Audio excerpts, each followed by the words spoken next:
आज का बाइबल का वचन गणना का ग्रंथ अध्याय 20 वचन 1 से 13 और आज का सुसमाचार सन्मति के अनुसार अध्याय 16 वचन 13 से 23 तक। गणना का ग्रंथ अध्याय 20 वचन 1 से 13 तक। इजरायलियों का सारा समुदाय पहले महीने सिन नामक मरुभूमि पहुंचा और कुछ समय तक कादेश में रहा। वहां मिरियम की मृत्यु हो गई और वह दफनाई गई। लोगों को पानी नहीं मिल रहा था, इसलिए वे एकत्र होकर मूसा और हारून का विरोध करने लगे।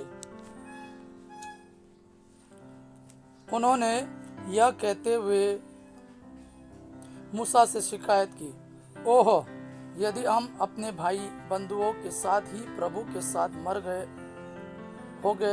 गए होते, क्या आप इसलिए प्रभु का समुदाय इस मरुभूमि में ले आए कि हम और हमारे पशु यहाँ मर जाए? आप हमें मिस्र से निकालकर इस अशुभ स्थान में क्यों ले आए, जहाँ ना तो अनाज मिलता है, ना अंजीर, ना अंगूर और ना अनार। यहाँ तो पीने का पानी तक नहीं मिलता। मूसा और हारून सभा को छोड़कर दर्शन कक्ष के द्वार पर आए। वे मुंह के बल गिर पड़े और उन्हें प्रभु की महिमा दिखाई दी। प्रभु ने मूसा से यह कहा, डंडा ले लो और अपने भाई हारून के साथ समुदाय को एकत्र करो। तुम लोगों के सामने चट्टान को यह आदेश दोगे, हमें अपना पानी दो। इस प्रकार तुम चट्टान से पानी निकालोगे और तुम लोगों और पशुओं को पीने के लिए पानी दोगे। मूसा ने तंबू से डंडा ले लिया, जैसा कि प्रभु ने उसे आदेश दिया था।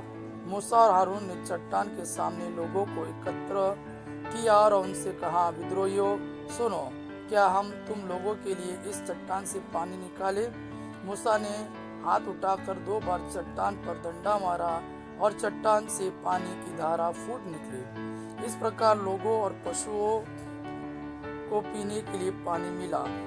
इसके बाद प्रभु ने मूसा और हारून से कहा, तुमने मुझ में विश्वास नहीं किया और इजरायलियों की दृष्टि में मेरी पवित्रता को बनाए नहीं रखा, इसलिए तुम इस समुदाय को उस देश नहीं पहुंचाओगे जिसे मैं उन्हें दे दूंगा।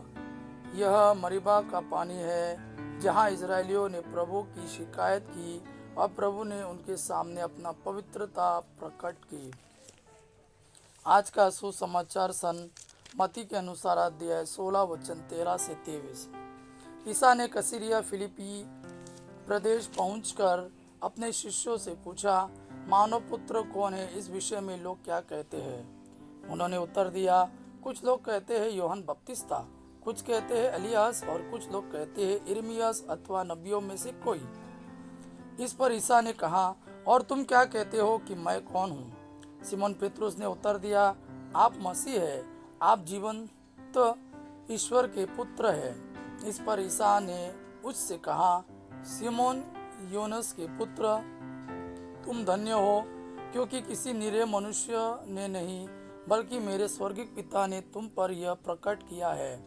मैं तुमसे कहता हूँ कि तुम पेत्रुस अर्थात चट्टान हो, और इस चट्टान पर मैं अपनी कलीसिया बनाऊंगा और अधोलोक के फाटक इसके सामने टिक नहीं पाएंगे। मैं तुम्हें स्वर्ग राज की कुंजियां प्रदान करूंगा। तुम पृथ्वी पर जिसका निषेध करोगे, स्वर्ग में भी उसका निषेध रहेगा, और पृथ्वी पर जिसकी अनुमति दोगे, स्वर्ग में भी उसकी अनुमति रहेगी।